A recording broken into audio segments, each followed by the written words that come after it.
નમસ્કાર દર્શક મિત્રો, એસડી ન્યૂઝ ગુજરાતી ચેનલ પર આપનું સ્વાગત છે અને હું આપની સાથે વૈશાલી પુવારુ કરીશું નજર આજના સમાચારો પર। જંબુસરની રેફરલ હોસ્પિટલ ખાતે દ્વારા હાથ ધરવામાં આવેલા એક વિશેષ રિપોર્ટિંગ બાદ હોસ્પિટલની સુવિધાઓમાં નોંધપાત્ર સુધારો જોવા મળ્યો છે। અગાઉ હોસ્પિટલમાં સિક્યોરિટી, યોગ્ય પાર્કિંગ વ્યવસ્થા અને પૂરતા તબીબોનો અભાવ હતો। આ ઉપરાંત સોનોગ્રાફીનું મશીન ઉપલબ્ધ હોવા છતાં તેને ઓપરેટ કરવા માટે રેડિયોલોજિસ્ટ કે નિષ્ણાંત તબીબ હાજર ન હોવાથી સ્થાનિક દર્દીઓને ભારે હાલાકી ભોગવવી પડતી હતી। ઇન્ડિયા ન્યૂઝ દ્વારા આ મુદ્દાને મક્કમતાથી રજૂ કરવામાં આવ્યા બાદ સરકારી તંત્ર અને સ્થાનિક પ્રશાસન જાગ્યું છે। હોસ્પિટલના તબીબી અધિકારીના જણાવ્યા અનુસાર હાલમાં નીચે મુજબની નવી સુવિધાઓ અને નિમણૂકો કરવામાં આવી છે।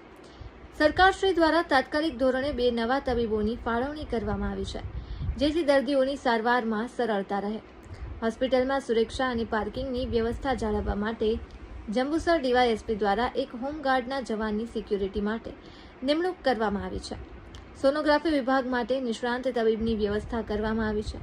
હાલમાં સોનોગ્રાફીની સેવાઓ કાર્યરત થતા ગરીબ અને મધ્યમ વર્ગના આશરે 800થી વધુ દર્દીઓએ આ સુવિધાનો લાભ લીધો છે।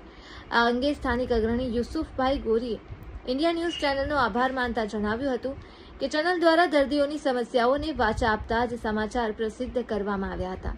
આ અહેવાલના કારણે જ તંત્રએ તાકીદે પગલાં ભર્યા છે, જેનાથી હવે સામાન્ય અને ગરીબ લોકોને સોનોગ્રાફી તથા સારવાર માટે પડતી મુશ્કેલીઓનો કાયમી ઉકેલ આવ્યો છે। Reporter Saddam Malek, Jambusar, SD news Gujarati. આપણે એક કોટેજ દવાખાનામાં ડૉક્ટરો ઓછા હતા, બીજું કે સોનોગ્રાફી મશીન બંધ હતું, તે હવે કેવું છે સાહેબ? આમાં અમારા અહીંના જે એસડીએચના એમબીબીએસ ડૉક્ટરો છે ને, બિનઅધિકૃત ફરજ છોડીને જતા રહ્યા હતા અને અમે પછી સરકારમાં લખ્યું હતું। સરકારશ્રી તરફથી અમને બીજા 2-3 મેડિકલ ઓફિસર અમને એમનું નિમણૂક થઈ ગઈ છે, એટલે અત્યારે ડૉક્ટર પૂરતા છે। અને બીજો જે ઇસ્યુ હતો એ અમે સોનોગ્રાફી મશીન અમને જે એપ્રિલ મહિનામાં ઇન્સ્ટોલ કર્યું હતું, ચાલુ કર્યું હતું। એપ્રિલથી આજ સુધીમાં લગભગ 818 સોનોગ્રાફીના દર્દીઓએ લાભ લીધો છે। વચ્ચે 15 દિવસ પહેલાં સોનોગ્રાફીના ડૉક્ટરનું બોન્ડ પૂરું થતાં એ જતા રહ્યા હતા। એમની જગ્યાએ ફરીથી બીજા ડૉક્ટરનું વિભાગીય નાયબ નિયામક શ્રી દ્વારા ડેપ્યુટેશન કરેલ છે।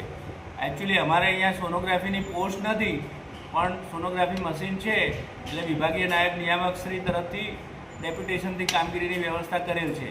બાકી અહીંયા કાયમી જગ્યા નથી। તેમ છતાં બી અમે પ્રતિનિયુક્તિથી વ્યવસ્થા કરી અને લગભગ 801 દર્દીની છેલ્લા 4-5 મહિનામાં અમે સોનોગ્રાફીની કામગીરી કરેલ છે।